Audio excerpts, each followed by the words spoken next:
Hello बच्चों, आज इस वीडियो में हम लोग विज्ञान के महत्वपूर्ण क्वेश्चन को देखेंगे जो कि सब्जेक्टिव में आप लोग को बोर्ड एग्जाम में आने वाला है। और ये आप अगर कर लीजिएगा तो आपका 5 नंबर पक्का हो जाएगा। ठीक है। क्वेश्चन है, प्रकाश का अपवर्तन या परावर्तन क्या है, इसके नियमों को उल्लेख करें। ठीक है ना। ये बहुत इंपॉर्टेंट क्वेश्चन है और हर बार ये बोर्ड एग्जाम में आता है। ठीक है।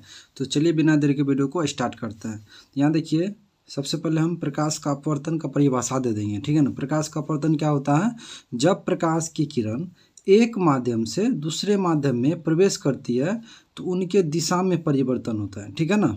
जब प्रकाश किरण एक माध्यम से दूसरे माध्यम में प्रवेश करती है तो उनके दिशा में क्या होता है? परिवर्तन होता है। इसी परिवर्तन को क्या कहा जाता है? प्रकाश का अपवर्तन कहा जाता है। ठीक है ना। इसी परिवर्तन को क्या कहा जाता है? प्रकाश का अपवर्तन कहा जाता है। यहाँ पे देखिए, जब प्रकाश किरण एक माध्यम से, देखिए यहाँ पर विरल से सघन में आ रहा है। ठीक है ना। विरल से कहाँ आ रहा है? सघन में आ रहा है। ठीक है ना। विरल मतलब क्या होता है? कमजोर, और सघन मतलब मजबूत। ठीक है ना। तो विरल से अगर सघन में आएगा तो ये क्या हो रहा है? अविलंब की ओर मुड़ रहा है। ठीक है ना। फिर यहाँ देखिए, सघन से यदि विरल में जा रहा है, ठीक है ना, यहाँ सघन से विरल में जा रहा है तो क्या हो जा रहा है? यहाँ पर विरल होगा, सघन से विरल में जा रहा है, तब क्या हो रहा है? ये अविलंब से दूर भाग रहा है। ठीक है ना। यानी परिवर्तन हो रहा है। क्या हो रहा है? परिवर्तन हो रहा है। ठीक है ना। वही बात यहाँ पर कर रहा है कि जब प्रकाश की किरण एक माध्यम से दूसरे माध्यम में प्रवेश करती है तो उनके दिशा में क्या हो रहा है? परिवर्तन हो रहा है। यहाँ देखिए, दिशा में क्या हो रहा है? परिवर्तन हो रहा है। जबकि इसको आना चाहिए इस तरह से, सीधा आना चाहिए, लेकिन ये क्या हो रहा है? अविलंब की ओर मुड़ गया है। ठीक है। यहाँ पर देखिए, इस तरह से सीधा जाना चाहिए, लेकिन यहाँ अविलंब से दूर भाग गया है। ठीक है ना। तो इसी परिवर्तन को क्या कहा जाता है? प्रकाश का अपवर्तन कहा जाता है। ठीक है ना। आपको पता होगा ये क्या होता है? अभिलंब होता है। ठीक है ना। और ये आने वाली किरण को आपतित किरण कहते हैं, और ये जो निकलने वाली किरण है, ठीक है ना, अपवर्तन के बाद, इसको क्या कहते हैं? अपवर्तित किरण कहते हैं। क्या कहते हैं? अपवर्तित किरण। और ये वाली जो बिंदु है इसको क्या कहते हैं? आपतन बिंदु। ये कौन हो गया? आपतन कोण। और ये हो गया अपवर्तन कोण। सेम यहाँ पर वही चीज़ यहाँ पर भी है।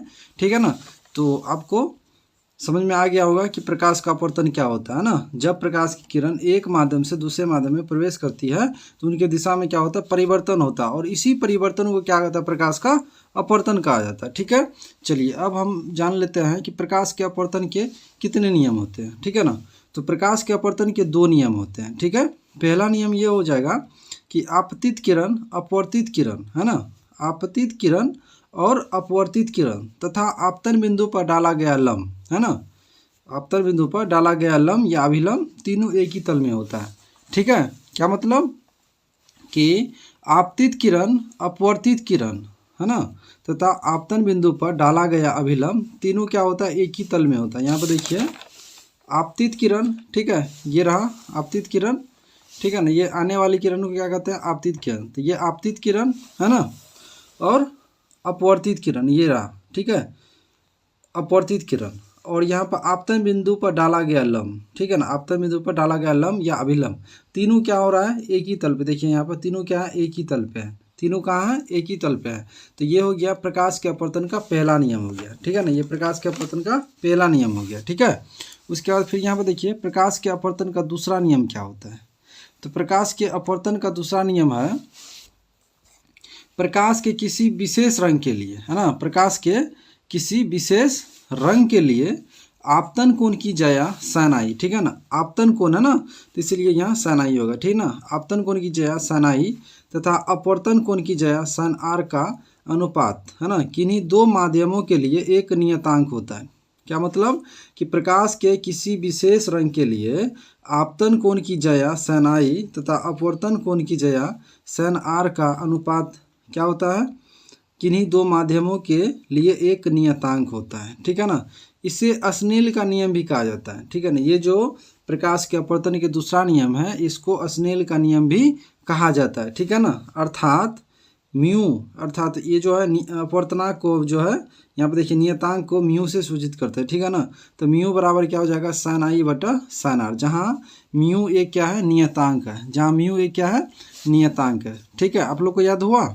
चलिए एक बार और देख लेते हैं कि क्वेश्चन क्या था। तो क्वेश्चन यहाँ पर देखिए है, प्रकाश का अपवर्तन क्या है ना, और इसके नियमों को लिखे यानी उल्लेख करे। तो प्रकाश का अपवर्तन क्या होता है, जब प्रकाश की किरण एक माध्यम से दूसरे माध्यम में प्रवेश करती है ना, मेरे साथ बोलिए आप, जब प्रकाश की किरण एक माध्यम से दूसरे माध्यम में प्रवेश करती है तो उनके दिशा में क्या होता है, परिवर्तन होता है। इन्हीं परिवर्तन